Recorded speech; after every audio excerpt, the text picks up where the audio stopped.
Assalamualaikum warahmatullahi wabarakatuh. Perkenalkan, saya Liviansa dengan NIM 155 dari Teknik Industri. Saya akan menjelaskan presentasi KP saya, yaitu analisis perawatan mesin chiller dengan menggunakan metode overall equipment effectiveness. Studi kasusnya yaitu PT Wijaya Pratama Raya yang dimana terletak di DP Mall Semarang. Baik, latar belakangnya itu pertama yaitu masalah yang dibahas ini yaitu terletak pada bagian air handling unit di DP Mall Semarang.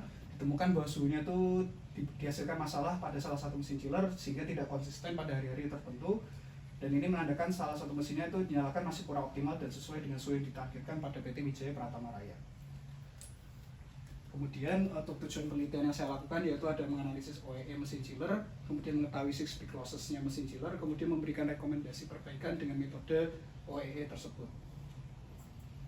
Untuk metodologi penelitiannya itu yaitu pertama yaitu mencari studi pustaka, kemudian observasi lapangan, lalu merumuskan masalah, kemudian menetapkan tujuan penelitian, lalu mengumpulkan data seperti jadwal perawatan, urutan proses produksi sama kapasitas produksi, terus running time, terus downtime dan data perbaikan mesin, kemudian perhitungan OEE, kemudian 6 peak losses, kemudian membuat diagram Pareto, lalu menganalisis dan dibahas, lalu dikasih rekomendasi dan membuat kesimpulan saran dan selesai.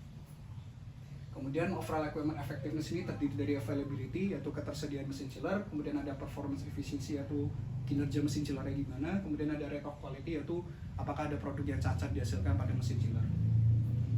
Kemudian availability yang didapatkan kalau chiller Daikin 95,76%, Carrier 1 95,88%, Carrier 2 95,45%, York 1 95,82%, York 2 95,82%. Untuk performance efficiency yaitu 98,34% pada Daikin, Carrier 1 98,28%, Carrier 2 98,32%, York 1 98,38%, York 2 98,40%. Untuk rate of quality yaitu Daikin 95,77%, Carrier 1 96,03%, Carrier 2 86,77%, York 1 97,35%, York 2 97,09%. Kemudian dari standar JIPM ini diketahui bahwa OEE 100% itu produksi dianggap sempurna, kalau 85% itu dianggap kelas dunia, kemudian 60% itu dianggap wajar, kemudian 40% itu masih memiliki skor rendah sehingga perlu dilakukan perbaikan. Kemudian kalau OEE ini availability-nya dari performance dan juga rate of quality-nya itu diketahui bahwa yang bermasalah tuh pada Carrier 2 di mana nilai OEE-nya 81,43% sehingga perlu dilakukan analisis perbaikan, dan juga ini tidak dianggap kelas dunia karena tidak bisa menjadi jangka panjang. Kemudian dari 6 peak losses tadi yaitu diketahui proses defect losses-nya dari 5 mesin chiller dengan total 25,38%. Kemudian setup and adjustment losses-nya totalnya 18,96%. Kemudian idling and minor stoppage losses-nya dengan total 7,92%. Kemudian reduce speed losses dengan total 7,92%. Untuk equipment failure losses-nya dengan total 2,32%.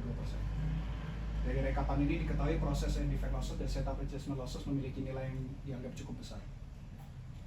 Diketahui dari ini persentase terbesar pada defect and process dan juga pada setup and adjustment losses, sehingga diperlukan analisis perbaikan. Baik, dari diagram Pareto diketahui bahwa ranking pertama yaitu proses defect losses dan setup and adjustment losses ranking kedua. Dan tidak ada reduced yield losses karena mesin chiller tidak menghasilkan waste bahan baku dan dia hanya menghasilkan angin. Dan ini terutama diperlukan untuk pada Carrier 2 perlu perbaikan untuk mengantisipasi kejadian tidak diinginkan karena output suhu yang dihasilkan kurang optimum dan juga produk yang cacat dari keseluruhan proses produksi.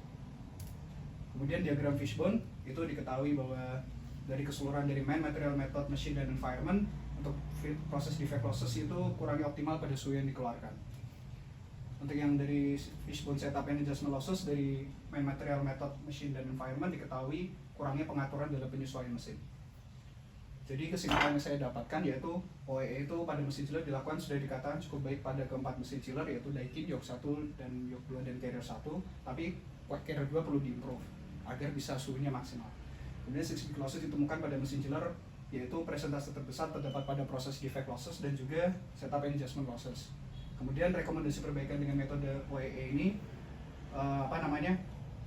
di bawah nilai standar pada mesin chiller Carrier 2, sehingga perlu dilakukan analisis perbaikan dengan diagram fishbone dan juga diagram Pareto tadi supaya biar bisa tahu apa rekomendasi perbaikannya dan juga tahu sebab akibatnya dari diagram fishbone tersebut. Cukup sekian, terima kasih. Mohon maaf apabila ada kata salah atau kurang kata. Wassalamualaikum warahmatullahi wabarakatuh.